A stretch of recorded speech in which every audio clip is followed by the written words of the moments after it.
En el invierno de 1888, el territorio de Dakota era un lugar de belleza implacable y verdades despiadadas. Allí la frontera entre seguir con vida o caer en la tumba era tan frágil como una astilla de hielo. Esta es la historia de una mujer que se atrevió a cruzar esa línea. Era una maestra de escuela armada con libros y la fe en la bondad humana.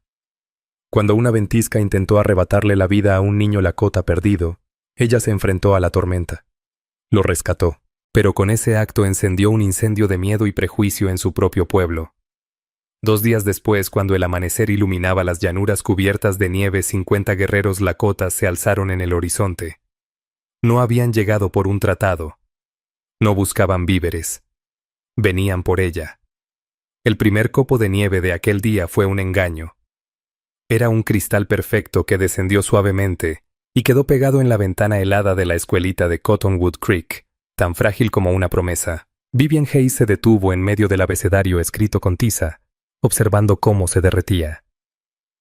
Pronto una leve nevada siguió su curso cubriendo el paisaje helado con un manto de azúcar en polvo. Los niños envueltos en lana y tela casera miraban con ella los ojos abiertos de pura alegría infantil al ver caer la nieve. Pero hacia el mediodía, aquella ilusión se volvió amenaza. El cielo azul brillante y cortante horas antes se había vuelto una plancha gris de acero. El viento, antes un susurro juguetón, comenzó a rugir contra las esquinas de la frágil construcción de madera. Vivian, educada en Boston, pero con 5 años de experiencia en las llanuras, conocía bien esa canción. Era la obertura de una tormenta de nieve, de esas que no solo cubrían el mundo, sino que intentaban borrarlo.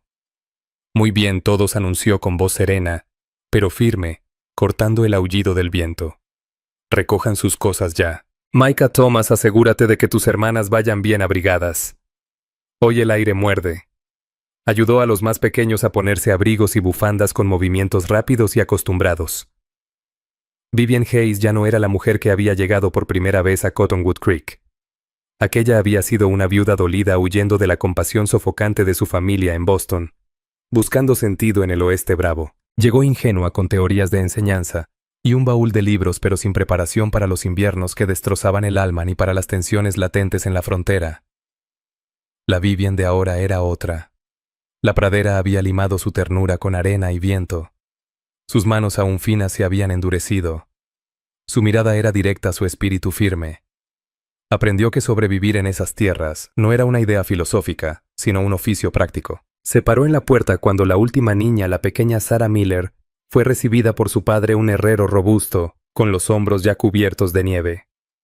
Váyanse con cuidado, señor Miller. Diga a Marta que cierre bien la puerta. Así lo haré, señorita Hayes. Haga lo mismo usted, gritó él sobre el viento, llevándose a su familia hacia el torbellino blanco. Pronto todos desaparecieron tragados por la tormenta. Vivian quedó sola. La escuela, antes llena de voces y pasos inquietos, se hundió en un silencio inquietante roto, solo por el crujido de las vigas y el chillido constante del aire. Con calma metódica, empezó sus preparativos contra el temporal. Tapó las rendijas de las ventanas con trapos, revisó el cerrojo de la pesada puerta de madera y echó otro tronco a la estufa de hierro que mantenía con vida aquel lugar. La escuelita era su refugio, una isla de civilización de una sola habitación. Se levantaba en el límite del pueblo, última construcción, antes de que la pradera se extendiera sin interrupción hasta las colinas negras. Era un puesto solitario, pero había aprendido a apreciar la soledad. Durante las siguientes 24 horas, el mundo desapareció. La ventisca se volvió un monstruo vivo, una bestia blanca que embestía contra su pequeño bastión. La nieve subió hasta cubrir las ventanas, dejando la sala en un crepúsculo fantasmal. El viento aullaba, gemía, rugía. Vivian leía bajo la luz de una lámpara de queroseno, con las palabras de Shakespeare y Dickens como escudo frágil contra la furia de los elementos. Racionaba su comida, derretía nieve para beber, y se hablaba a sí misma para no caer en la opresión del silencio. Fue en la mañana del segundo día, cuando escuchó aquel sonido. Al principio pensó que era un engaño del viento, otra voz en su coro aterrador. Era un golpe rítmico sordo y desesperado. Estaba cerca, demasiado cerca. Su corazón se le subió a la garganta. Nadie podía estar afuera con ese frío. Nadie sobreviviría. Tum tum tum. Venía de la parte trasera junto al cobertizo de leña. Un miedo helado le recorrió el cuerpo. Podía ser un animal atrapado, un lobo, o un coyote enloquecido por la tormenta. O algo peor. En las hogueras del pueblo se contaban historias de bandidos perdidos en ventiscas, hombres capaces de cualquier cosa. Apretando el atizador de hierro de la estufa, Vivian abrió la puerta trasera. El viento la arrancó de sus manos estampándola contra la pared. Una muralla de aire helado y nieve entró de golpe robándole el aliento. Entrecerró los ojos contra el resplandor blanco levantando la mano para cubrirse. Y entonces lo vio. No era un hombre ni una bestia. Era una figura pequeña, oscura, acurrucada junto al montón de leña, un niño. Por un instante se quedó paralizada, incapaz de aceptar lo que veía. Después la mujer endurecida por la pradera tomó el control. Se lanzó a la nieve hasta la cintura olvidando el atizador. El frío fue un golpe seco, un choque que sacudió cada nervio. Avanzó a duras penas hasta llegar al montón de leña. El niño no tendría más de 7 u 8 años. Era Lakota. Sus ropas de piel de venado y conejo estaban rígidas de hielo. Una capa de nieve cubría su cabello negro y su cara azulada. Tenía los ojos cerrados, tan quieto y helado que pensó que ya estaba muerto. Su mano pequeña estaba cerrada en un puño, aferrada a las riendas de un pony peludo que lo custodiaba estático de miseria con la cabeza baja y el pelaje cubierto de escarcha. El golpeteo venía del animal que arañaba instintivamente el montón de leña en un intento desesperado de despertar a su pequeño amo. «Ay, pobrecito», murmuró Vivian, sus palabras arrancadas por el viento. Con una fuerza que no sabía que tenía, levantó al niño en brazos. Era terriblemente liviano, un frágil bulto de hielo y hueso. Luchó contra la ventisca, el aire queriendo arrancárselo. Logró cerrar la puerta de un golpe y cayó de rodillas en el suelo de madera con el niño apretado contra su pecho. Apenas respiraba. Su piel estaba grisácea y tan fría como la piedra. Sabía del peligro de la congelación, de la muerte silenciosa de la hipotermia. Tenía que moverse rápido. Lo llevó hasta la estufa recostándolo con cuidado sobre la alfombra trenzada frente al calor. Con dedos torpes por el frío y el miedo, empezó a desatar las correas endurecidas de su ropa de piel helada. Le quitó las capas heladas de piel y pelo, dejando al descubierto un cuerpo delgado que temblaba sin control. Su piel mostraba manchas rojas furiosas mezcladas con zonas blancas como de muerte. Tomando nieve de un balde, comenzó a frotarle los brazos y piernas como había leído que se debía hacer para que regresara la circulación sin lastimarlo. El niño soltó un quejido ronco y débil, el primer sonido que emitía. Era un lamento de dolor profundo, pero era señal de vida. Una chispa de esperanza encendió el pecho de Vivian. «Está bien», murmuró más para sí misma que para él. «Está bien. Ya estás a salvo». Lo arropó con sus propias cobijas de lana cubriéndolo por completo. Preparó un té dulce y ligero en la estufa, y cuando él pudo tragar, le dio con cuidado cucharadas del líquido tibio sobre los labios agrietados. Trabajó horas enteras. Lo atendió con una entrega absoluta, olvidando el mundo exterior y al propio pueblo de Cottonwood Creek. Lo único que importaba era esa pequeña vida que aún brillaba. Mientras lo cuidaba, notó una bolsita de cuero decorada colgada en su cuello. Tenía cuentas con diseños intrincados, y él la apretaba tanto con la mano que sus nudillos estaban blancos, incluso medio inconsciente. Ella no intentó tocarla. Era evidente que se trataba de algo sagrado, parte de su identidad, y no le correspondía interferir. Poco a poco el calor regresó a su cuerpo y empezó a temblar con fuerza. Buena señal. Sus ojos oscuros como obsidiana mojada se abrieron entre parpadeos. No reflejaban miedo, sino un cansancio enorme y confuso. Miró a la mujer, a las paredes de madera desconocidas, a la estufa de hierro. Trató de hablar, pero solo salió un hilo áspero de su garganta. «Shh», lo tranquilizó Vivian colocándole un paño húmedo en la frente. «Descansa. Me llamo Vivian. Estás a salvo aquí». El niño no comprendía sus palabras, pero captaba el tono. Sus párpados se cerraron de nuevo, esta vez, no en letargo helado, sino en un sueño de verdadera recuperación. Vivian se dejó caer sobre sus talones, el agotamiento cayendo sobre ella como una ola. Miró al niño Lakota dormido, y luego hacia las ventanas aún cubiertas por la nieve. El viento empezaba a ceder, su grito volviéndose un lamento. La tormenta cedía, y con esa certeza otro frío diferente le atravesó los huesos. No era el de la ventisca, sino el del temor por lo que vendría. No solo había rescatado a un niño perdido. A ojos de Cottonwood Creek, había metido al enemigo en su propia casa. Al amanecer del tercer día el mundo parecía nuevo. La ventisca se había ido dejando un silencio denso y una blancura cegadora. El sol, un disco pálido en el cielo lavado, proyectaba sombras azules sobre montículos de nieve que habían enterrado cercas y transformado la pradera en un paisaje extraño. Dentro de la escuelita el aire era cálido con olor a leña y hierbas en infusión. El niño, cuyo nombre aún ignoraba, dormía tranquilo. Su rostro recuperaba color y respiraba con calma. Vivien había pasado la noche cabeceando en una silla junto a la estufa, despertando a cada movimiento del pequeño. Logró meter al pony medio congelado en el cobertizo dándole heno y agua. Era un milagro que el animal siguiera con vida. El primer indicio de que el pueblo despertaba fue el golpeteo de palas, ruidos apagados de hombres abriendo camino entre la nieve. Vivien entendió que su aislamiento terminaba. Acomodó la escuela, preparó un poco de avena para ambos y se armó de valor. El primer visitante era el que esperaba. El sheriff Brody era un hombre forjado en la misma piedra dura que los cerros cercanos. Alto, enjuto, con el peso de su cargo marcado en las arrugas del ceño. No era mal hombre, lo sabía Vivien, pero sí pragmático, alguien que ponía la calma del pueblo antes que todo. Y presentía con certeza que vería al niño junto a la estufa como un problema enorme. Golpeó una vez firme y abrió la puerta. Sus ojos, acostumbrados al reflejo de la nieve, tardaron en ajustarse a la penumbra. Recorrieron el lugar hasta detenerse en el bulto de cobijas junto al fuego. Se quedó rígido, el gesto endurecido. «Señorita Hayes», dijo con voz grave. Entró cerrando la puerta detrás. No se quitó el sombrero. «Martha Miller dijo que estabas aislada aquí por la nevada. Vine a revisar. Parece que tienes compañía». «Se perdió en la tormenta, sheriff», respondió Vivien con voz pareja. Se interpuso instintivamente entre Brody y el niño dormido. Habría muerto. Su caballo estaba arañando el cobertizo. Brody avanzó, las botas resonando pesadas en la madera. Se inclinó hacia el niño. «Un Sioux». No lo preguntó, lo afirmó. En esa región era la suposición inmediata. «Es un niño, sheriff», replicó Vivien. «Lo es», concedió Brody enderezándose. La miró y ella percibió el cansancio en sus ojos. «Y su gente lo va a buscar.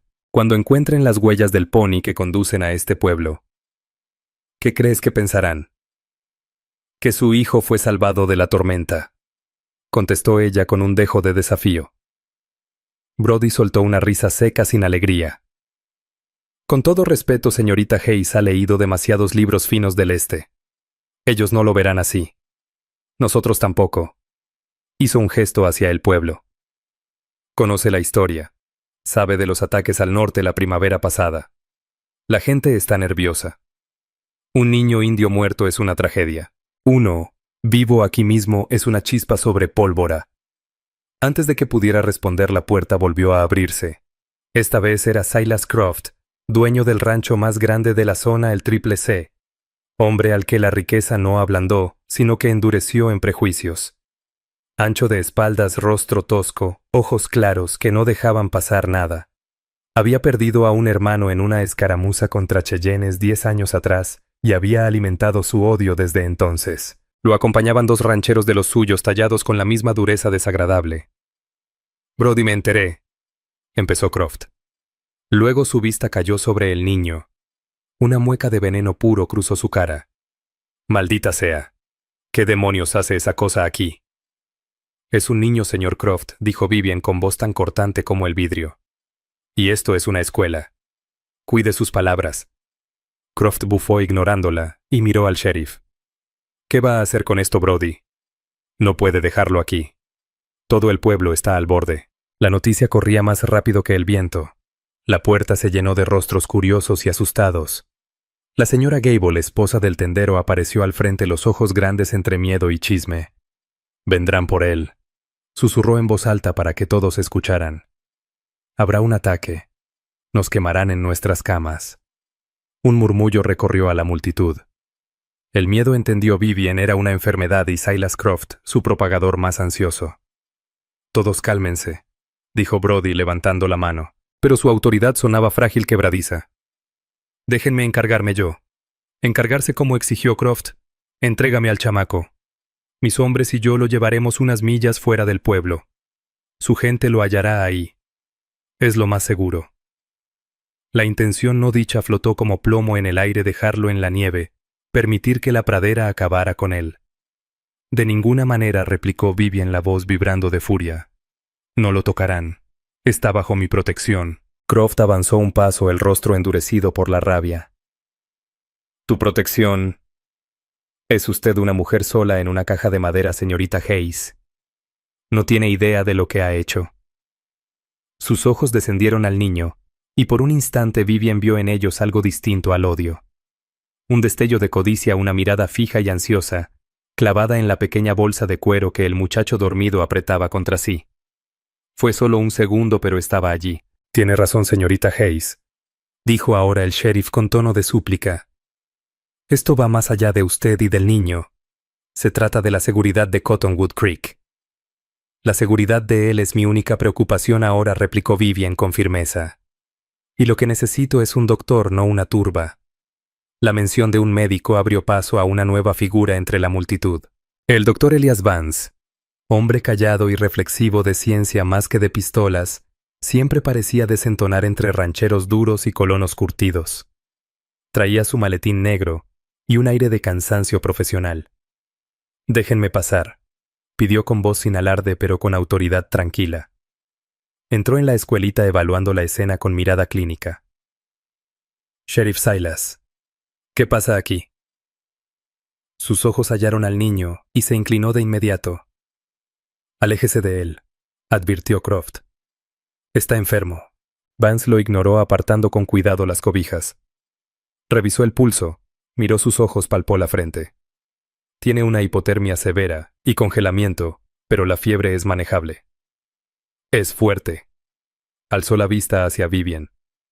Le salvó la vida, señorita Hayes. 1 hora más afuera. Cayó negando con la cabeza. Comenzó a tratarle los dedos y pies quemados por el hielo usando ungüento de su bolsa. El niño se agitó despertado por las manos del doctor. Soltó un gemido de miedo y dolor apretando la bolsita de cuero contra su pecho, como si fuera su propio corazón. Tocajaya. Tocajea, lloró, los ojos oscuros abiertos de pánico. Croft soltó una risa seca y cruel. Escúchenlo escupiendo su lengua del demonio. Pero el doctor alzó la vista pensativo. Eso es Lakota. No suena a grito de guerra. Parece un grito de miedo. Los ojos del niño revolotearon por el cuarto topándose con rostros blancos y hostiles. Se encogió queriendo hundirse en el suelo.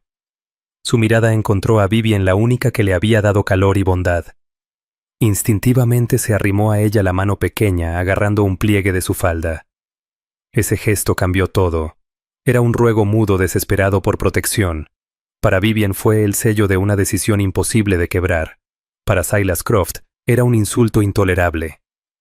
Mírenlo, escupió. Ya la tiene atrapada. Así empieza todo. Mandan a sus hijos para ablandarnos antes de atacarnos. Ya basta, Silas, dijo por fin el sheriff Brody recuperando firmeza. Esto se salió de control. Todos afuera. Vuelvan a sus casas. Déjenme a mí y al doctor ocuparnos. A regañadientes la gente se dispersó, aunque Croft y sus hombres quedaron en la puerta con gestos sombríos. La señora Gable se escabulló, lista sin duda para llevar el chisme inflamado a cada rincón del pueblo. Cuando quedaron solos, Brody miró a Vivian con rostro duro. Señorita Hayes tiene hasta la puesta del sol. Debe decirme qué piensa hacer. Porque al amanecer este pueblo será una mecha encendida, y no estoy seguro de poder detenerlos de venir por ese niño. El doctor Vance, terminando su labor, guardó sus cosas. Observó el rostro firme de la maestra, luego al niño dormido, y finalmente al sheriff cansado. Hizo lo correcto, Brody, dijo en voz baja. Lo correcto y lo seguro no siempre son lo mismo aquí, respondió Elias Brody poniéndose los guantes. Y ahora mismo me preocupa mucho más lo que es seguro. Dio a Vivian una última mirada, mezcla de advertencia y respeto reacio, y se marchó dejando que el aire frío entrara tras de sí. Vivian quedó en la sala silenciosa, la manita del niño aún agarrada a su vestido. El pueblo ya no era un grupo de vecinos, Era una amenaza. La escuelita ya no era un aula, era una fortaleza. Y en el horizonte más allá del mar blanco, casi podía sentir los ojos de la gente del muchacho buscándolo. Brody se equivocaba. El barril de pólvora no era el niño. El barril era el propio pueblo, y Silas Croft ya había encendido la mecha. Las horas tras el ultimátum del sheriff se arrastraron espesas, sofocantes como la misma ventisca. El sol cruzaba el cielo sin calor, iluminando con crudeza la situación. Cottonwood Creek estaba callado, pero era el silencio enroscado de una serpiente lista para atacar. Desde su ventana, Vivian veía a los hombres reunirse en pequeños grupos frente a la tienda y la cantina de pie rígidos con la vista fija a menudo en la solitaria escuelita en la colina. El niño al que ella había decidido llamar Chayton, un nombre que oyó de un comerciante y que significaba halcón, había despertado del todo. Débil pero consciente. Comió la avena que ella le ofreció, sus ojos oscuros siguiéndola con cautela. No podían hablarse, pero habían empezado a inventar un lenguaje propio de gestos, de miradas, de esa comprensión universal entre quien cuida y quien recibe cuidado. Cuando ella sonreía, una tímida sonrisa aparecía en él. Cuando ella le acomodaba las cobijas, él respondía con un leve asentimiento formal. Nunca soltaba la bolsita de cuero. La sostenía en el regazo al comer y la apretaba contra el pecho al dormir. La curiosidad de Vivian crecía sobre todo recordando el brillo codicioso en los ojos de Croft. No era un simple amuleto. Tenía un significado mayor. El Dr. Vance volvió al atardecer no con su maletín, sino con una canasta. Pensé que le vendría bien algo de provisiones, dijo dejándola sobre el escritorio. Había pan, carne salada, un frasco de conserva y un pequeño bloque de queso. ¿Y esto? Sacó un revólver Colt pesado y una caja de balas. Vivian lo miró como si fuera una serpiente. Yo no sé usar uno de esos. No es complicado, respondió el doctor, la voz grave. Lo apuntas contra lo que no quieras que se acerque y aprietas el gatillo. Ojalá nunca tenga que hacerlo, Vivian. Pero la charla en el pueblo se está poniendo fea. Croft anda alborotando a la gente diciendo que perdió la razón, que pone en peligro a todos por un salvaje. Es un niño, Elías. Lo sé. Y usted lo sabe. Suspiró pasándose la mano por el cabello. Pero el miedo es una enfermedad, y Silas Croft es su portador más fuerte. Está armando una pose de ciudadanos, así la llama. Dice. Si Brody no actúa, él lo hará. Un nudo helado se formó en el estómago de Vivian. Todo avanzaba más rápido de lo que había imaginado. Y el sheriff Brody estaba atrapado en medio. Había puesto a 2 ayudantes frente a la cantina para evitar que el desorden estallara, pero era un solo hombre contra una marea de miedo. Me contó que mandó un jinete esta mañana rumbo al fuerte militar más cercano, pero en buen clima son 2 días de camino. Hasta entonces estábamos solos. Fueron interrumpidos por un golpe seco en la puerta. Era el propio Brody, el rostro marcado por la tensión. Entró y su mirada cayó sobre el revólver que descansaba en el escritorio de Vivian. No comentó nada. Señorita Hayes empezó con voz baja y apremiante. Un ranchero llegó desde la loma del norte. Los vio. El corazón de Vivian golpeó con fuerza. ¿A quiénes? A un grupo de búsqueda. Pequeño. 1 docena de jinetes, tal vez. No iban listos para guerra, dijo él. Se movían despacio rastreando en zigzag sobre la nieve. Están buscando. Encontraron el rastro. Chayton, al escuchar el tono de las voces, se encogió con ojos desorbitados. Siguen al pony, afirmó el Dr. Vance. Eso pienso, confirmó Brody. El rastro lleva directo a su cobertizo. Estarán aquí en la mañana, quizá antes. Se giró hacia Vivian con expresión desesperada. Es su última oportunidad, señorita Hayes. Déjeme llevarme al niño. Saldré a su encuentro y les explicaré lo ocurrido. Es la única manera de evitar que la turba de Croft y los Lakotas se crucen en su puerta. Era una oferta tentadora, la salida lógica y sensata. Ponía el peligro sobre Brody, no sobre ella. Pero entonces miró a Chayton, al terror en sus ojos al ver el rostro severo del sheriff. No comprendía las palabras, pero sí que aquellos hombres decidían su destino. Entregarlo incluso al sheriff sería una traición. Él había confiado en ella. Y algo más, recordaba la codicia en la mirada de Croft, su interés enfermizo en la bolsita de cuero. ¿Y si el plan de Brody salía mal? ¿Y si Croft y sus hombres lo seguían? No. Sheriff dijo. Vivian, la voz temblorosa pero firme. Él se queda conmigo. Cuando su gente llegue vendrán aquí. Verán que está vivo y abrigado, que alguien lo cuidó. Ese es un mensaje de paz. Entregarlo a un extraño en medio de la pradera podría parecer una amenaza o una trampa. Brody la miró incrédulo. Está eligiendo convertir esta escuelita en el punto de encuentro, señorita Hayes. Eso es suicidio. No corrigió ella. Es confianza. Es lo único que tengo para ofrecer. Es una mujer terca. Vivian Hayes, dijo Brody sacudiendo la cabeza. Parecía derrotado.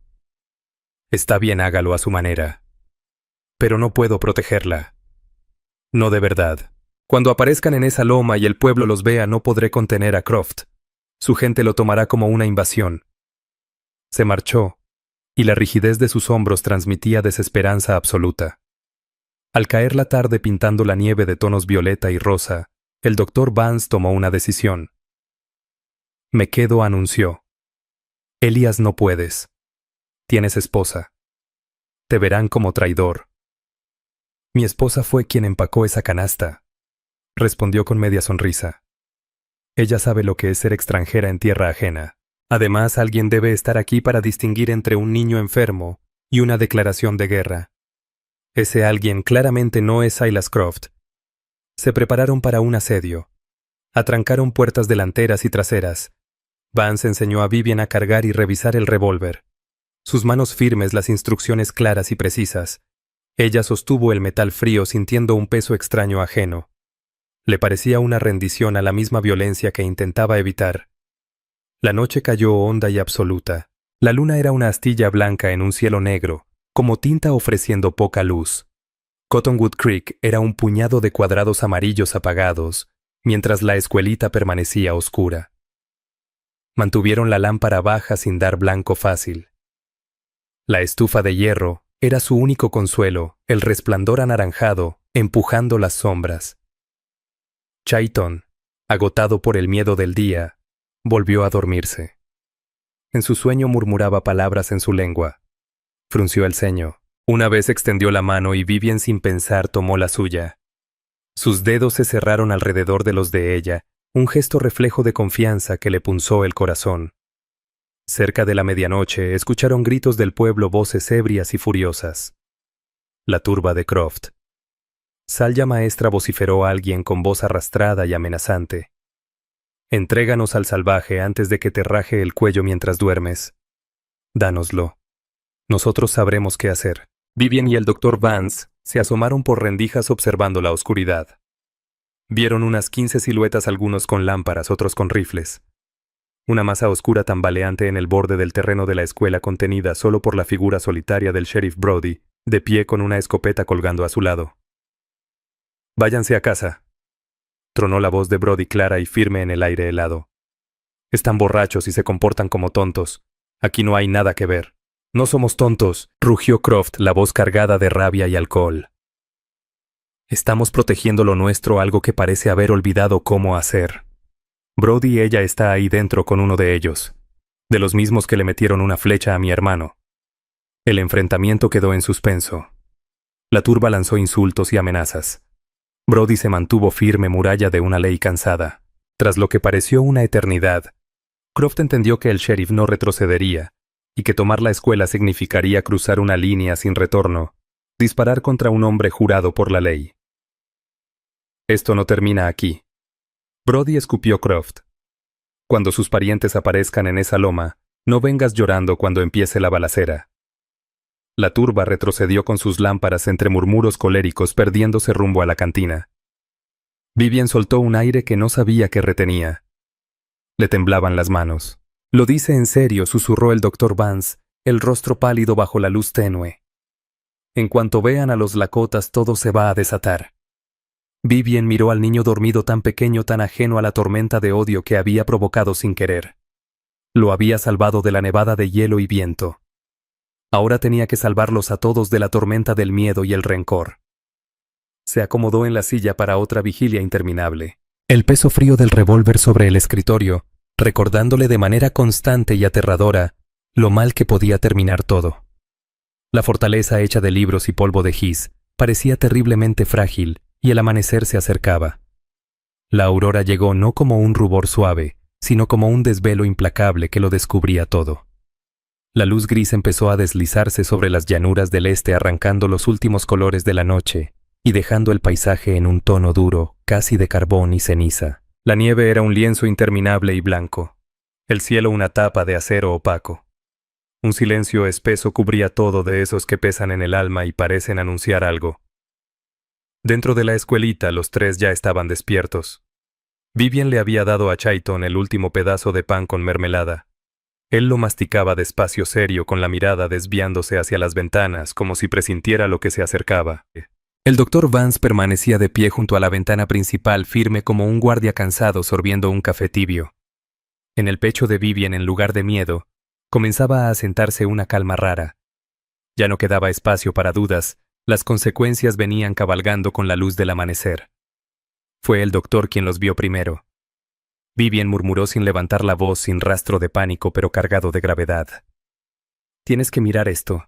Ella se colocó a su lado, el corazón golpeándole como tambor lento.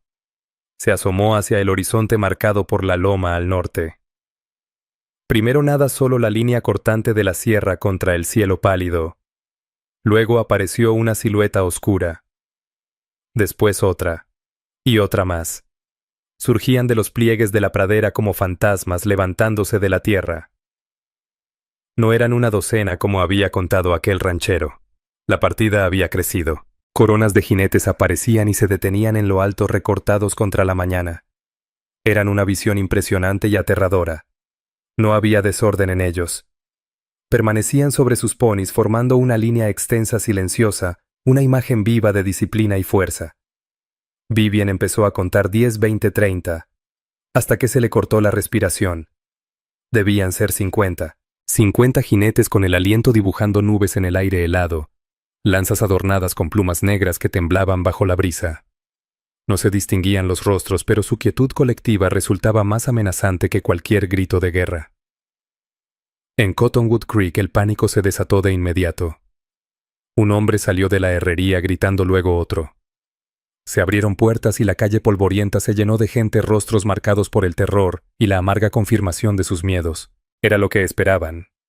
Era la pesadilla que Croft les había prometido. «Ya llegaron», chilló la señora Gable desde la tienda. «Señor, protégenos». «Es una partida de guerra». De pronto el pueblo se volvió hormiguero enloquecido. Los hombres corrieron por sus rifles. Las mujeres empujaban a sus hijos llorando hacia el interior de las casas. Y al centro del torbellino estaba Silas Croft. Salió del salón con un rifle en la mano, la cara encendida por un fanatismo triunfal. «A las armas», rugió con voz que retumbó en el aire helado. «Brody ya no puede frenarnos. Hoy se acaba todo». Los 15 del día anterior, y otra docena más arrastrados por el miedo se unieron a él. Ya no eran borrachos violentos, eran una milicia improvisada, unida por el odio que Croft les daba palabras. El sheriff Brody salió de su oficina escopeta en mano. «Mantengan sus puestos», gritó. «No sean insensatos. No disparen a menos que ellos disparen primero». Pero apenas lo oyeron. Se desplegaron escondiéndose tras carretas pilas de agua. Esquinas de edificios, todos los rifles apuntando en una misma dirección, la escuelita, y detrás de ella, la línea de jinetes en la loma. Habían hecho su juicio. La maestra Vivian Hayes era la traidora que había traído la desgracia sobre ellos. Desde la ventana Vivian observaba con una claridad desgarradora. Estaba atrapada entre dos fuegos. Delante el pueblo al que había intentado servir ahora convertido en un muro de fusiles alimentados por el odio. Detrás el grupo desesperado de un padre que buscaba a su hijo confundido con un ejército de venganza. Chayton, escuchando el alboroto, comenzó a temblar. Señaló hacia la loma con el dedo tembloroso. Ate susurró una mezcla de esperanza y miedo. «Padre». Los jinetes empezaron a avanzar no en una carga salvaje, sino en una procesión lenta medida. Bajaban de la loma y se desplegaban formando un semicírculo amplio como para rodear la escuelita. Para Croft y los suyos parecía una táctica militar el preludio de un ataque. «Ven», vociferó Croft detrás de una carreta. «¡Nos están cercando! ¡Prepárense! ¡Esperen, maldición!», tronó Brody con desesperación. «¡No disparen!». Dentro de la escuelita, el Dr. Vance miró a Vivian el rostro cenizo.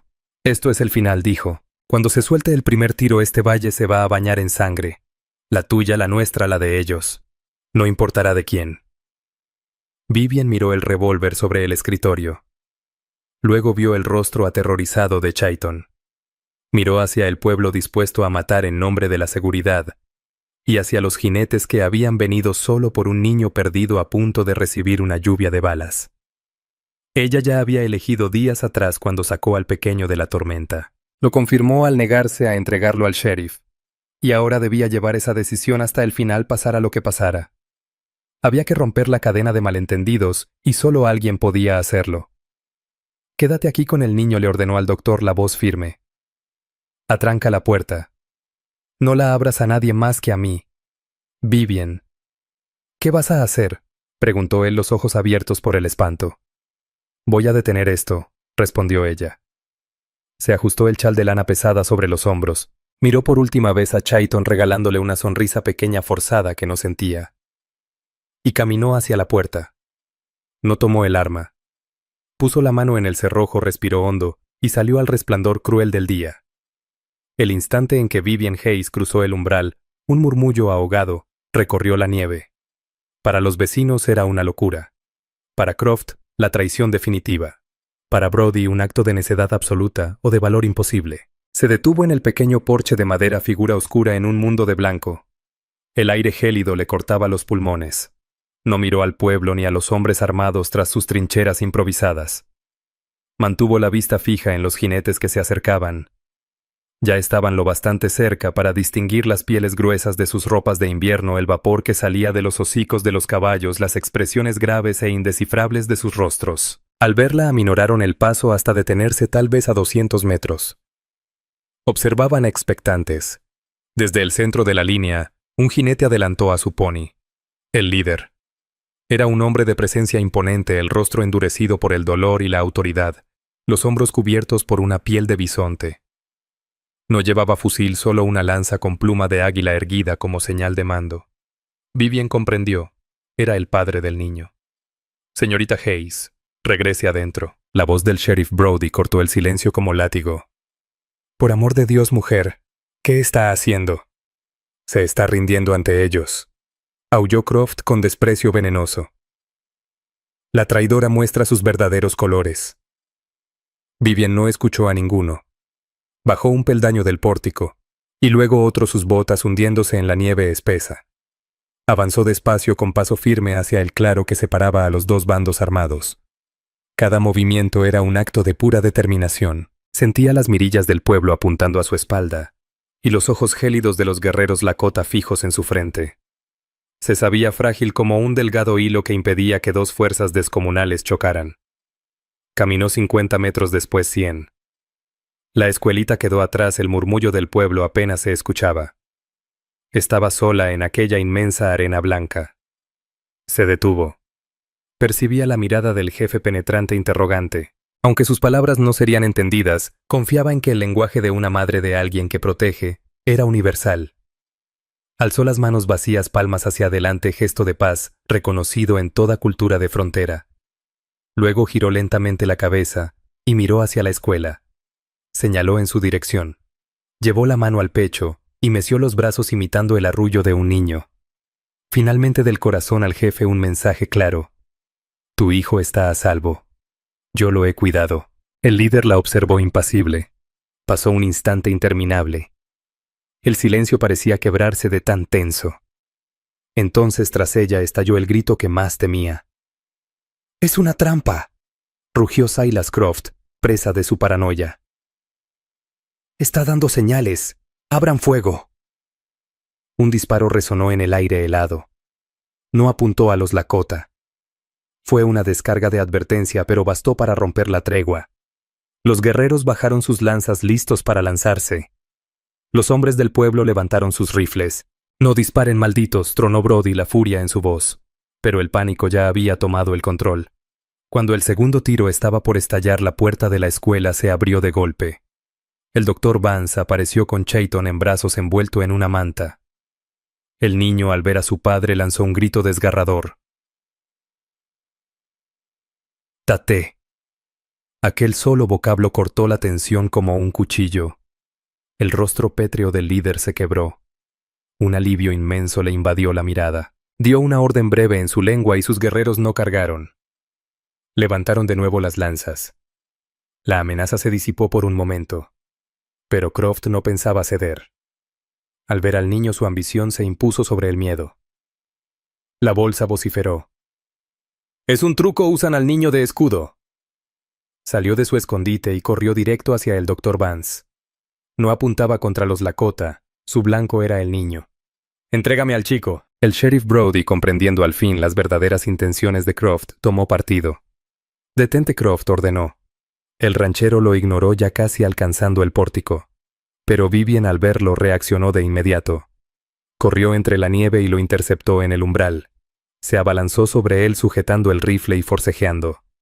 No podía igualar su fuerza, pero logró trabarlo. Él la empujó brutalmente al suelo, alzando la culata para golpearla. No lo logró. Dos cosas ocurrieron al mismo tiempo. El sheriff disparó su escopeta al suelo justo frente a los pies de Croft. El estallido levantó nieve y tierra helada. Y el jefe Lakota, viendo peligrar a la mujer que había protegido a su hijo, lanzó un alarido de guerra y espoleó a su caballo. El enorme animal embistió como un trueno. Croft se quedó helado, ojos desorbitados. El líder no necesitó su lanza desde la silla, con un solo manotazo, lo derribó en la nieve. Su rifle voló de sus manos. El jefe contuvo su montura junto a Vivian. Miró a Croft al armas caída, luego a la maestra tendida en el suelo. Bajó de su caballo con movimientos firmes, se plantó frente al ranchero, que era sostenido ahora por un sheriff sombrío. Sin pronunciar palabras, señaló a Chayton, luego a Vivian, y por último al rifle.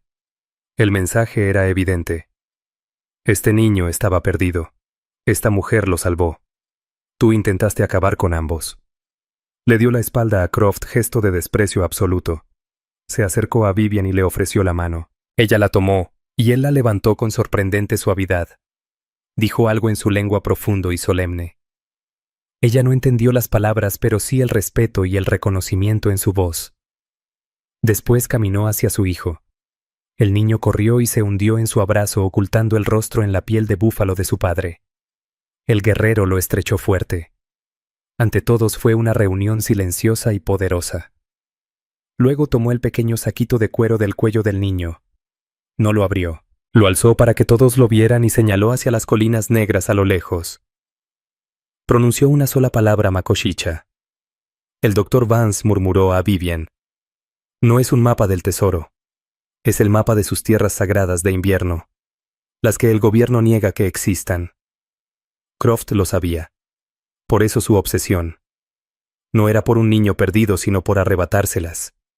El jefe Lakota, cuyo nombre luego sabrían era Matau Wanagi Oso Fantasma, montó su caballo. Lanzó a Vivian una última mirada, un leve asentimiento cargado de significado.